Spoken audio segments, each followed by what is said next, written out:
Simpana etni rationariv sijaka.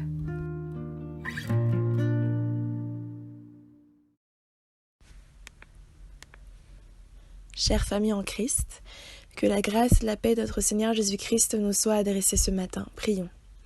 Seigneur, merci parce que tu as l'œil sur chacun d'entre nous, sur tous les hommes sur cette terre, et tu prends garde, Seigneur, que nous puissions avoir ce dont nous avons besoin au moment opportun. Merci donc, Seigneur, pour la nuit que tu as donnée et la journée que tu as accordée ce matin.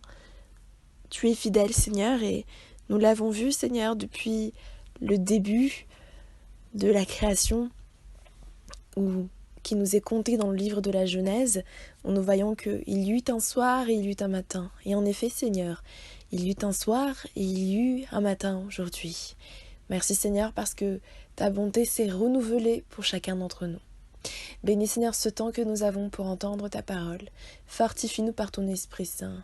Façonne-nous, forge-nous. En ton nom, Seigneur Jésus-Christ, nous prions. Amen. Chère famille en Christ, nous allons ouvrir notre Bible dans le livre de Zacharie. Livre du prophète Zacharie, chapitre 8. Zacharie, chapitre 8, versets 14 à 17. Zacharie, chapitre 8, versets 14 à 17. Au nom de Jésus. Car ainsi parle l'Éternel des armées. Comme j'ai eu la pensée de vous faire du mal lorsque vos pères m'irritaient, dit l'Éternel des armées, et que je ne m'en suis pas repenti. Ainsi je reviens en arrière, et j'ai résolu en ces jours de faire du bien à Jérusalem et à la maison de Juda. Ne craignez pas. Voici ce que vous devez faire. Dites la vérité chacun à son prochain. Jugez dans vos portes selon la vérité et en vue de la paix. Que nul en son cœur ne pense le mal contre son prochain, et n'aimez pas le faux serment, car ce sont là des choses que je hais, dit l'Éternel. Amen. Le Seigneur Dieu ici parle aux enfants d'Israël, et il rappelle que, à son auditoire, au public présent au moment où il parle, qu'il avait déjà décidé de punir, de reprendre les pères de ces personnes-là. Ainsi, il dit, comme j'ai eu la pensée de vous faire du mal lorsque vos pères m'irritaient. Non seulement aux pères, mais aussi à cette descendance, parce que les péchés des parents ont eu des répercussions sur la descendance. Pourtant, le Seigneur dit, je reviens en arrière, et j'ai résolu en ces jours de faire du bien à Jérusalem et à la maison de Juda.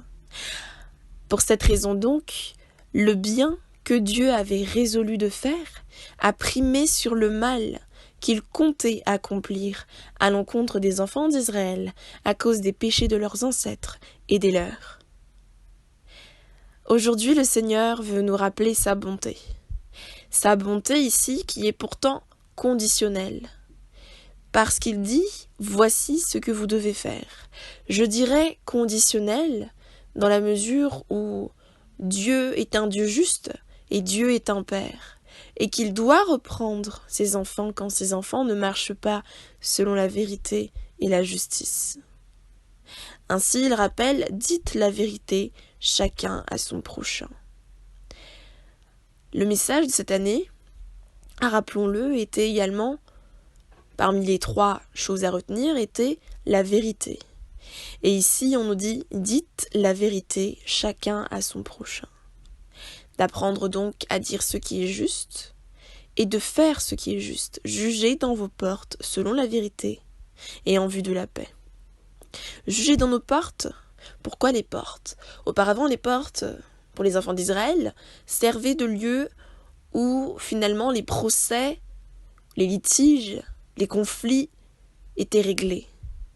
Et donc, Dieu souhaite que nous jugeons selon ce qui est juste et selon ce qui est vrai, que nous tranchions dans notre propre maison, sur notre lieu de travail, à l'école, partout où nous allons, selon ce qui est juste, de dire les choses telles qu'elles sont, selon la vérité de Dieu. et en vue de la paix. Ici, c'est l'objectif, le but. Parfois, il est vrai que nous disons certaines choses vraies pour blesser l'autre, pour montrer que nous savons ce qui est juste. Nous avons donc d'autres intentions que ce qui est celle de la paix. Et Dieu souhaite que nous ayons cet objectif ultime de la paix quand nous faisons et quand nous disons ce qui est juste. Parce que si nous avons une autre intention, alors cela annulera la justice, nos accomplissements et de nos dires. Et que nul en son cœur ne pense le mal contre son prochain. Ici, c'est quelque chose d'intérieur, pas simplement d'extérieur, nos paroles, nos gestes, mais notre cœur. Que notre cœur donc ne pense pas le mal contre notre prochain, ne projette pas le mal contre notre propre prochain, ne façonne pas en son esprit quelconque manœuvre pour faire du mal. Ici, ce n'est pas forcément je vais me venger, ou je vais lui faire subir ci ou faire subir ça, mais cela peut être tout simplement la volonté de mentir, la volonté de soustraire, la volonté, une quelconque volonté qui ne correspond pas à ce qui est vrai et juste. Et enfin, le Seigneur dit, n'aimez pas le faux serment. Il est vrai qu'aujourd'hui, on a l'habitude de jurer. Je le jure sur ma tête, je le jure sur la tête de ma mère, je le jure sur la tête de mes enfants, je le jure sur la tombe de mes grands-parents. Nous entendons beaucoup cela, surtout dans les cours de récréation, où les enfants jurent à tout bout de champ, à longueur de journée, et pourtant, aucun d'entre eux n'est juste, car la parole de Dieu dit qu'ils sont tous devenus injustes et ont été privés de la gloire de Dieu. Ainsi, le fait de jurer, porter donc foi, donner justice à ce que nous disons est impossible, parce que nous sommes, par principe, injustes. Mais même si nous sommes justifiés en Jésus-Christ, Dieu ne souhaite pas que nous jurions. Dieu ne souhaite pas que nous portions de faux serments. Quand nous jurons, en fait, nous faisons un serment. Je te promets, je te fais le serment que ce que je te dis est vrai.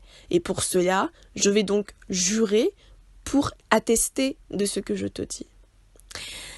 Et même si ce que nous disons est vrai, Dieu ne souhaite pas que nous faisions toutes sortes de promesses ou que nous jurions à tout bout de champ. C'est pour cela que le Seigneur Jésus-Christ a dit « Ne jure pas sur ta tête, ne jure pas sur la terre, parce que de toute façon, tu ne peux pas rendre un seul de tes cheveux blancs, et tu ne peux pas te sauver toi-même, et tu ne peux pas en même temps jurer au nom de la terre, alors que c'est le marchepied de Dieu. Tu ne peux pas non plus jurer par le ciel, ça se faisait beaucoup au Moyen-Âge, parce que c'est le lieu où habite Dieu, ce sont les lieux célestes. Mais pour revenir au faux serment, le faux serment est le fait de jurer, de dire que ce que nous disons est vrai, alors que cela est faux. Et souvent, le faux serment s'apparente au faux témoignage. Nous attestons de quelque chose, mais qui est faux, quelque chose qui est fausse, à l'encontre de quelqu'un, d'un événement ou d'un fait. Toutes ces choses-là, ce sont des choses que l'Éternel déteste et hait. Nous savons que l'Éternel ne nous déteste pas, ne nous hait pas. Mais ce que Dieu souhaite, c'est que nous soyons tout de même façonnés, transformés, en particulier dès le début de cette année 2022 qui est un moment de renouvellement, qui est un moment où Dieu transvase son cœur dans le nôtre pour que nous puissions traverser cette année et vivre, je dirais même, le reste de cette décennie selon la volonté divine. Prions. Seigneur Jésus-Christ, merci de nous avoir partagé les pensées de ton cœur ce matin.